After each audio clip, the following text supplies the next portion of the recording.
చాలా simple and easy, చాలా టేస్టీగా అప్పటికప్పుడు మనం లడ్డూలను అయితే రెడీ చేసేసుకోవచ్చండి. నా పేరు శైలు. శైలస్ కిచెన్ కి స్వాగతం. ఫస్ట్ నేను ఇక్కడ ఇలా కళాయి అనేది తీసుకున్నాను. దీంట్లోకి నేను 1 కప్పు గోధుమ పిండి అనేది వేసుకుంటానండి.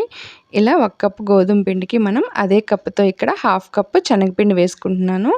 అదే కప్పుతో 1/2 కప్పు మనం బొంబాయి రవ్వ అనేది వేసుకోవాలి. చూడండి, ఈ విధంగా వేసుకుంటే లడ్డూలు అనేది మనకు కొంచెం బరగ్గాను చాలా టేస్టీగా వస్తాయండి. ఆ పైన వీటిని ఇలా బాగా లైట్గా రోస్ట్ చేసుకోవాలి. గ్యాస్ ఫ్లేమ్ అనేది లో టు మీడియం పెట్టుకొని ఇలా రోస్ట్ చేసుకోవాలండి. ఆ పైన ఇక్కడ చూడండి పంకిన్ సీడ్స్, అలాగే వాటర్ మిలన్ సీడ్స్ వేసుకున్నాను. ఇక్కడ బాదం పౌడర్ కూడా యాడ్ చేస్తున్నాను.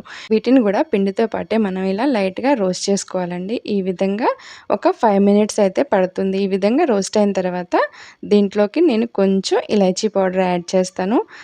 యాడ్ చేస్తే ఫ్లేవర్ అనేది చాలా బాగుంటుంది కదా. ఆ పైన రోస్ట్ అయినాక ఇక్కడ నేను నెయ్యి తీసుకున్నానండి. ఇలా నెయ్యి వేసుకుంటూ ఇలా మిక్స్ చేసుకుంటూ కొంచెం సేపు అయితే రోస్ట్ చేసుకోవాలి. ఈ విధంగా సరిపోకపోతే పైనుంచి మరోసారి ఇలా వేసుకొని కొంచెం లైట్గా రోస్ట్ చేసి దీన్ని ఇప్పుడు మనం ఒక బౌల్లోకి అయితే షిఫ్ట్ చేసుకోవాలండి. చూడండి, ఈ విధంగా రెడీ అయిపోయిన తర్వాత ఇలా ఒక బౌల్లోకి షిఫ్ట్ చేసి కొంచెం సేపు అయితే దీన్ని ఆరనివ్వాలి. ఆరిన తర్వాతే మనం షుగర్ పౌడర్ అనేది కలపాలండి.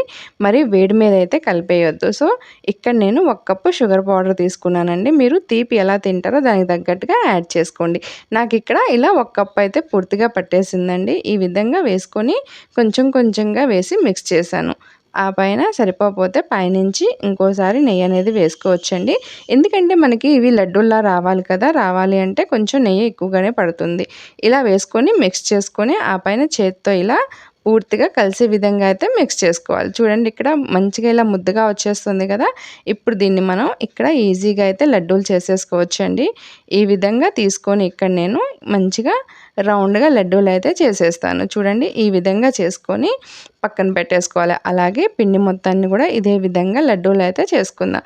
సో చూడండి, చాలా టేస్టీ అండ్ యమ్మీగా మనకి ఇలా లడ్డూలు అయితే రెడీ అయ్యాయి. ఈ లడ్డూల్ని మనం పిల్లలకి స్నాక్స్ బాక్స్లో కానీ మనం కూడా ఈవినింగ్ టైం అలా తినటానికి బాగుంటాయండి. సో మీరు కూడా ఈసారి ఈ రెసిపీని తప్పకుండా ట్రై చేయండి.